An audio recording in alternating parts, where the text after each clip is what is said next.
আসসালামু রহমতুল্লাহি ওয়া বারাকাতুহু। এই যে দেখতেছেন এখন হচ্ছে 2টা বাজে, ছাত্ররা দুপুরে খাবার খাবে। এক পাশে ওই যে খানা প্রস্তুত হইতেছে, আরেক পাশে হচ্ছে ছাত্ররা পড়তেছে। মানে বিশৃঙ্খলার কারণে এই সিস্টেম করা।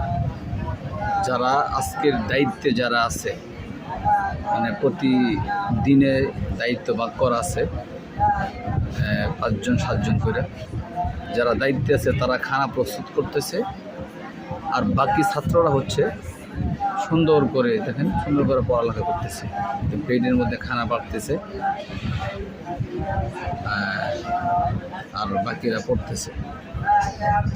এগুলো আমাদের অবস্থা। আসলে মাদ্রাসার অবস্থা, আর্থিক অবস্থা খুব দুর্বল। সকলে দোয়া করবেন আল্লাহ তাআলা যদি মাদ্রাসার আর্থিক অবস্থা সবল করে দেন এবং চাউল ডাল আলুর বস্তা সকল কিছুর ব্যবস্থা করে দেন।